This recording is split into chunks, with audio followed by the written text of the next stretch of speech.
Have we survived the digital dark ages? Hi, my name is Curtis Morgan, and today I'm to discuss with you the topic of the digital divide. Each person in this room has some sort of experience with the digital divide, whether it be having no access to technology due to advancements or no access due to location. At a young age, I have always shown an interest in technology. I used to build computers from scratch as a hobby and was completely self taught. This hobby later led me to explore computer science and multimedia, completing a certificate program from the Eastern Oklahoma County VOTEC. Since that time, I have been a source of technological support for my friends, family, coworkers, which has earned me the title of the high-tech redneck. After school, I continued my search for technological knowledge to help me keep me on the cutting edge of technology. I hope during this speech to explain how accessibility and technical advancements have bridged the gap of the digital divide. When discussing accessibilities, I primarily focused on demographics, resources, and knowledge. While researching demographics, I found a survey from the Pew Research Center published in 2016 by Monica Anderson and Andrew Perrin that showed the contrast of internet usage from 2000 to 2016. The survey explained that in 2000, 48% of Americans did not use the internet. After reevaluating in 2016, that percentage dropped to only 13%. After reading the survey, I was interested to know how that broke down among age, gender, and location. Among adults, 12% of men and 15% of women reported they did not use the internet.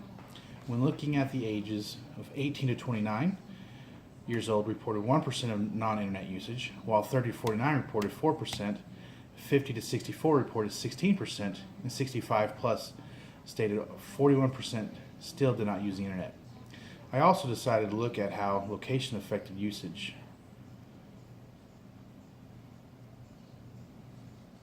Urban areas state that 12% do not use the internet.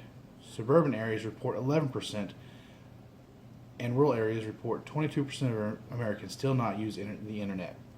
While looking further into accessibility, I was interested to see that resources have played a large role in gapping the digital divide. Resources such as computers and services were not always easily available, whether due to cost, availability, or location. Since resources are now more readily available, this helps bridge the gap of the digital divide.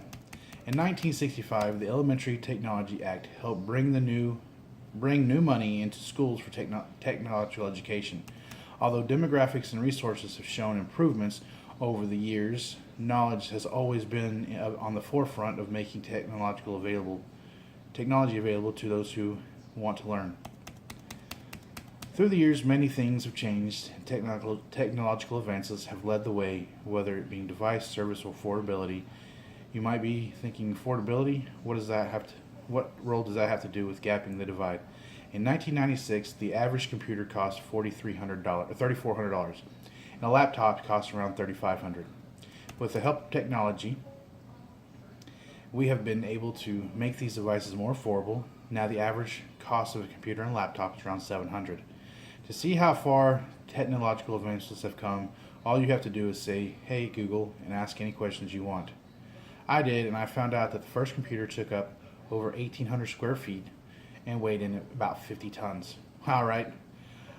What I was surprised to find out that this giant computer only had 10 kilobytes of memory,